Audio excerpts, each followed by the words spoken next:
Hello to all you generous heroes and selfish villains. Welcome to another visual guide dedicated to helping fellow players such as yourself. Today we'll take a look at Neron's Underworld Elite, an elite level 8 player raid introduced through the Sins of Black Adam DLC. My name is Starry and I'll be your guiding light. You will have to deal with ads before reaching the first boss fight of the instance, selfishness and hatred. I personally recommend bringing 2 tanks so that the fight goes smoothly, but 2 tanks aren't necessarily required to beat this fight. 1 tank can pull hatred to the entrance, while the other tank keeps selfishness at bay in the opposite area of the room.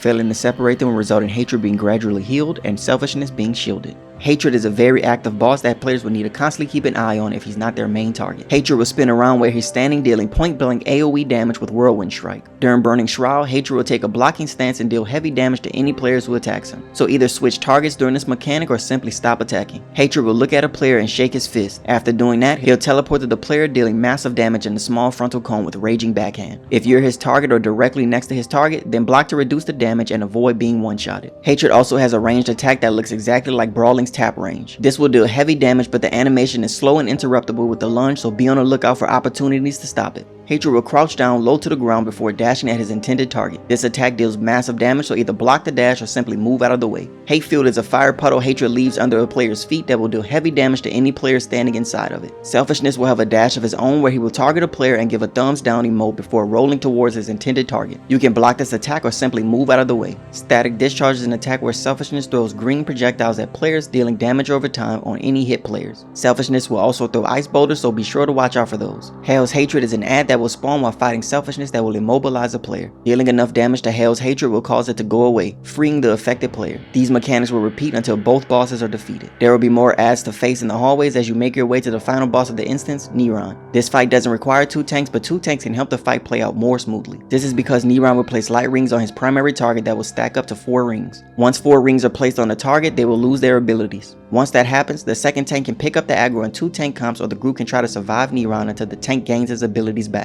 Neron will start this fight off taking reduced damage alongside some ads. Players must interact with Neron's items of powers inside the room in order to destroy them. Once destroyed, he will take full damage for the rest of the fight. Neron will use many AoEs throughout the fight. Scorched Agony is a room-wide attack that will place a DOT on hit players, so healers should be ready with those shields and heals. Neron will cover the floor with cracks on the ground in various patterns. These cracks will eventually turn into lava puddles that players will need to avoid. Standing in these puddles will deal heavy damage, so players should move to a safe zone when they see the cracks on the ground. Neron uses Backdraft, which is a damaging AoE pool. Underworld Admonishment is a mechanic that will turn a player into a demon, taking away their abilities until they're out of the form. Players can free themselves by activating the new ability given to them enough times. Using this ability will cause the player to pulse out AoE damage, so transformed players should move away from the rest of the group while they try to free themselves. These mechanics will repeat until Neron is defeated. And thanks for watching, everyone. Leave a comment if you have any questions or tips. If you've enjoyed this video and want to see the upcoming guides, please consider leaving a thumbs up and subscribing. See ya.